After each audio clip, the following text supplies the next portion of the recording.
So we're going to start this last part of the journey, which has been a 3-year journey of mine, up to HoChiMinh's Cave at Pak Bao. It's been a long drive so far, almost 14 hours by the time we get there from Hanoi. We spent the night in Cao Bang, a little city in the northern eastern part of Vietnam. And now we're heading on what's called the Ho Chi Minh Highway up to his secret headquarters.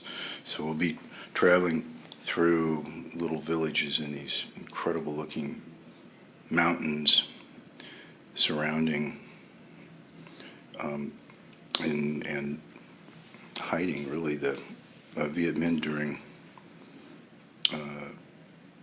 their fight with the French. Ho Chi Minh had crossed over on the border of China in 1941. It had been 30 years since he'd been in Vietnam. The French had been hunting for him and wanted to execute him for years, mainly because he was outspoken about he was a revolutionary and wanted independence and freedom for Vietnam.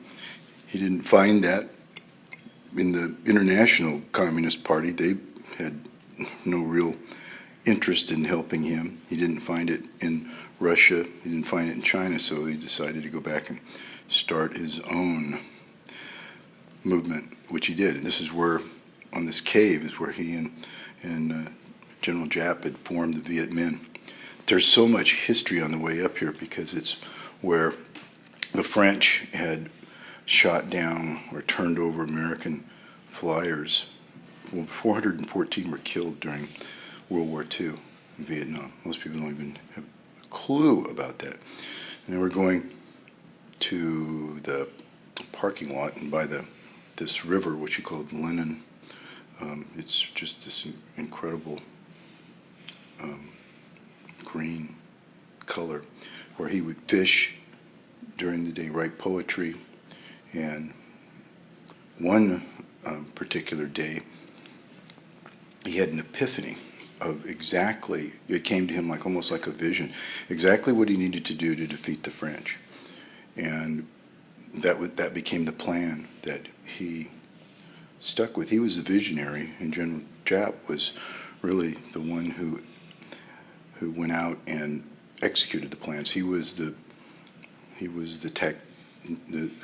strategist and the military mind.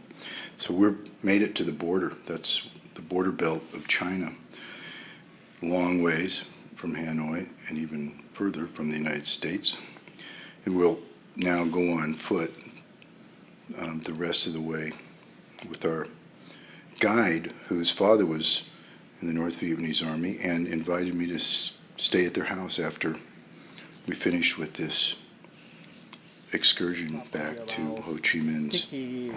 80 kilometers. That's another province. But that was in 41 he stayed here. 41 he stayed here for near, and then after that? After that, goes to China, gets in prison, gets released. And then he moved to another province. It's Tuyên Quang province. Tin Quan. Tuyên Quang, yeah. Okay. Yeah. So another 7 hours, 9 hours? I think 6 hours. Oh, good. That's fun. But if you take a hiking, maybe take you 1 day and a half. Okay, no problem. Somehow the local people, they live up there and they ride fuel. What they do now, they don't work on that, so they live there. Yeah.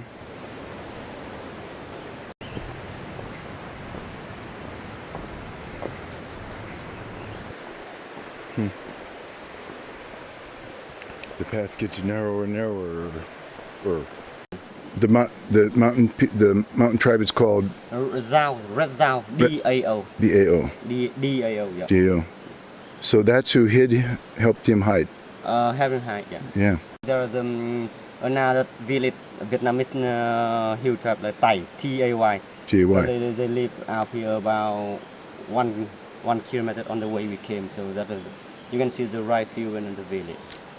Saw the Vietnamese, Vietnamese too, but who follow the French, and of course the French, they on the way. The French, they came on the way to this area, and to make because it is so urgent, so to make the noise for the people who are meeting in here, and of course Ho Chi Minh know that the French came in, and then he ran, and then but the French they saw that and they shoot him and he died. Just But- a little boy. A little boy, Mm. and he named Kim Dong. Kim Dong. Kim Dong. Yeah.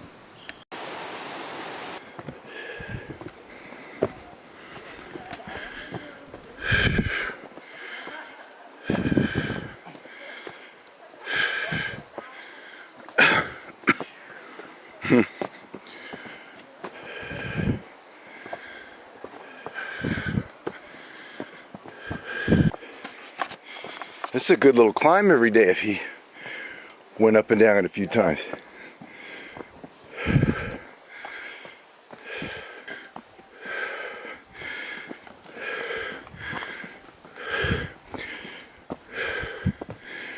And that's the border of China, right? Yeah. Okay, we come a long way. I can understand why the local people they got the house in here. Yeah. And after over 1 month stay here, he moved to the cave. Oh. Okay. Welcome to my house. Yeah. Come up here for morning tea. This is after it got blown up. It's the engine, but before it more open. This is the cave, right? Yeah. Wow. Come in, keep going. Yeah. Very neat. Right.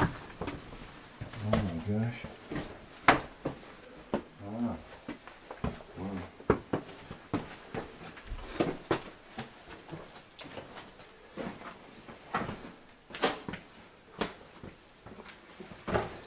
See on the right hand side that's the kitchen and where The kitchen's on the right hand side. yeah right there that's the kitchen. Not very good lighting. Oh my gosh. And here's where he slept. Yeah. Wow. How many Vietnamese you think? That's the kitchen. Yeah. Pardon me? I wonder how many Vietnamese lived in here. Actually, he got I read it. He got some bodyguard, some security. But normally, always there are 2 people Always 2 people. to go with him to protect it. Yeah. Yeah. Wow. And you see, with the serret mine, and then he made like the khắc mạc, one of the right there. Yeah. Like cactus? Yeah. Uh-huh. Khắc mạc the maximum. Named it that. Wow. Okay. That's very neat. And there's another way out right through there. Yeah. Huh. Well, I can't imagine. I told Mr. Han the only thing that would top this off is if I could stay with somebody who'd been in the war, and he said, my father was an NVA soldier. That's his dad. And he invited me to stay at their house. Amazing.